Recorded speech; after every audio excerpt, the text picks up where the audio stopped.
I finally got around to watching Nuremberg, starring Russell Crowe, Rami Malek, and Michael Shannon. And for me, despite some spectacular performances, the film took on more than it could chew and missed the mark. Hey, I'm Mike. I studied film, I work in TV, and if you love movies as much as I do, hit that subscribe button and get notified when new content's posted. We're going to be talking about spoilers, so if you haven't seen the film, bookmark this video and come back. Nuremberg is a historical drama about the Nuremberg trials. It was written and directed by James Vanderbilt. Vanderbilt is best known for writing Zodiac, The Amazing Spider-Man, and the Scream movies. With Nuremberg, though, I think he's trying to do too much. Russell Crowe stars as Hermann Göring, Hitler's second-in-command, and Rami Malek is U.S. Army psychiatrist Douglas Kelly, who's been assigned to assess the mental state of Göring and the other high-ranking German officials captured at the end of World War II. The film begins with Göring's surrender to U.S. troops in Austria and spends a lot of time in the lead-up to the famous trial. It's an ambitious movie that tries to cover a lot of ground. First and foremost is the relationship Kelly fosters with Göring, who by all accounts was a charming, intelligent man.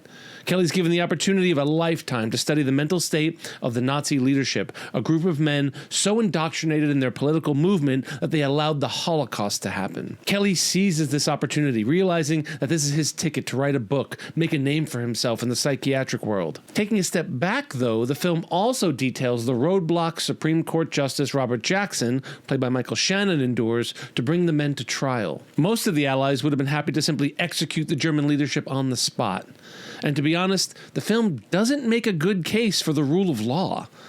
While Robert Jackson finds himself in a similar, once-in-a-lifetime position as Kelly, he doesn't see the trial as a way to make a name for himself. Instead, it's his belief in the rule of law that drives him to prosecute the Nazi leadership. But he's facing problems. Under whose law should they be held accountable to?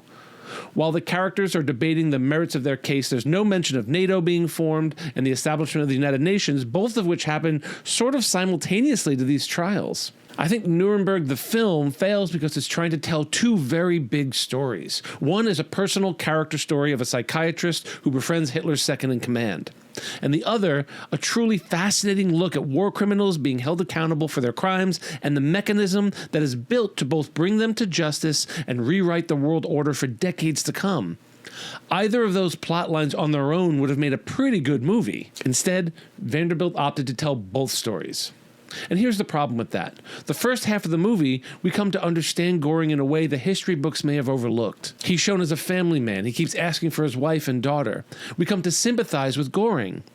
Then, when the trial happens and we're shown actual film that was used as evidence in the Nuremberg trials, like historical footage from the concentration camps, it's like being hit with a shovel to the face. Yeah, the film they watch in court was excerpts from the hour-long movie director George Stevens and producer John Ford shot as official documentarians during World War II. In case you weren't disgusted by the idea of the extermination of 6 million Jews, the film shows us historical images of emaciated people and bulldozers pushing human bodies around like they're logs. Nuremberg deliberately makes us feel for Göring, then hits us in the face with his atrocities. Not for anything, the entirety of the film seems a little like whitewashing of his crimes. He claims he didn't know what was happening at the camps and tries to deflect blame onto Heinrich Himmler. But yeah, man, it's hard to watch.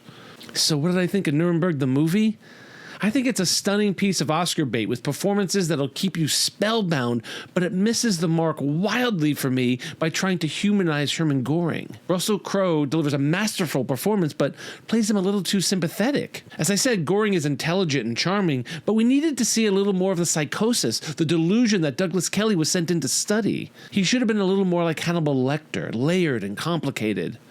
We're told repeatedly why this is the opportunity of a lifetime, but we aren't presented with the goods of why Göring as a specimen should be studied in the first place. Instead, he ends up being just an indoctrinated soldier like the rest of them. If you're wondering about historical accuracy, the film is remarkably accurate, except for one major detail. First, let's talk about what the film stayed on course for. The film builds to a moment in the courtroom where Michael Shannon is ramping up to a few good men moment. You can't handle the truth! But he falls apart, only for the British prosecutor to ask the relevant question to which Göring self-implicates himself on. That's true. In fact, all of it has historical precedence. Douglas Kelly developed a relationship with Göring's wife and daughter. The prison guards apparently had an open relationship with all the German leadership. Some of the guards would get their autographs to impress the young German women they would meet in the pubs at night. That wasn't in the film, but they think that's how Göring got the cyanide which he used to kill himself in his jail cell. It was likely given to him by an American guard hidden in a pen. The only thing the film decided to change was Douglas Kelly's fall from grace. There's no journalist who published a tell-all forcing Kelly to be pulled from the case, discharged from the army, and sent back to the States. In fact, there's no evidence that Kelly ever attended the trials at all. He went back to the U.S. and authored his book, 22 Cells in Nuremberg, and went on to have a pretty successful career as a criminal psychologist. We learn in a little title card at the end that Kelly took his own life in the same way that Göring did, by cyanide pill. And that's true, but it was because of his alcoholism. Family members said he was prone to violent outbursts. I would imagine cracking into the minds of career criminals and psychopaths for a living might scramble the eggs a little bit too, you know what I mean? Anyway, those are my thoughts on Nuremberg. I'd love to read yours in the comments below. As always, film is about community. I'm Mike, and I love movies.